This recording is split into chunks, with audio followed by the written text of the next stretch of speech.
Well, a very important teacher for me was Daryl Singleton.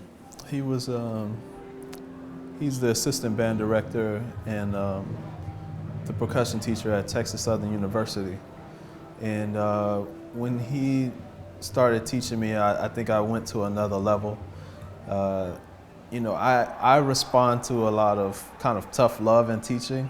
It kind of drives me to get better, and when I see those faults, I try to address them wholly with my whole self. And he was the type of teacher that pointed out those things and really got me going. And then when I got to high school, Robert Morgan, who was, we call him Doc Morgan, who was our teacher there at HSPVA, he was the guy that really pushed me even more in the sense of playing music with the whole band.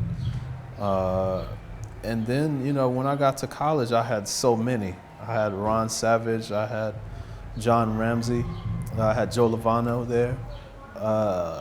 And when I, you know, got out of Berklee, I went with Terrence Blanchard, and I've been playing with Terrence Blanchard for 11 years since then. So Terrence has been my biggest mentor. You know, he's always keeping me moving forward and thinking about my body of work more than just one concert here or one concert there. Just realizing that your legacy is your body of work. So I've been trying to create a good body of work to leave.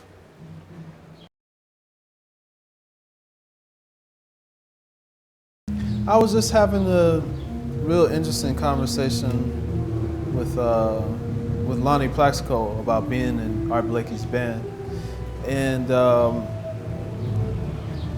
for my generation, it's kind of hard these days. There aren't that many working bands. I think for me to be in Terrence Blanchard's band for 11 years is like really something that's really extraordinary for us. You know, I think, you know, McCoy is still here, Bobby Hutcherson is still with us, Lou Donaldson is still with us. You know, there are a lot of the foundation guys are still here, but a lot of them aren't. So I feel that jazz education in the schools has taken a place where, you know, where Cannonball's band kind of was, and you know, there's not that many places to play and people to play with at this point as far as the foundation guys. So I think a lot of it has gone into schooling. You know, I can't say that it's more valid in the schools. You know, I really can't, because there's nothing that can replace you standing on stage. I just played with Cassandra Wilson for the first time last week. And so nothing can replace you being on stage and feeling her energy and just watching her hands as she's directing you while she's singing, right? You see all of this, people think it's theatrical movements, but she's actually directing the band. There's not a class where you can teach that, you know? So I always put the weight on actually doing the work and being in the moment with the person.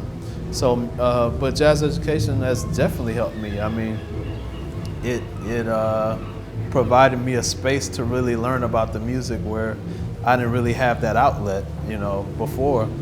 And I learned it from a great teacher, and Doc Morgan in my high school, that taught us about Duke Ellington and Count Basie, and you know, he was one of the guys that told me about Sonny Clark. You know what I mean? It's like he said, "Are you listening to this though? Are you listening not just the guys in the middle of the road, but the other guys who are doing other things too." So jazz education is a great thing, I think, for us as a whole, but I still think that mentorship is the greatest thing that any young musician can have, you know, because that's where the real schooling is.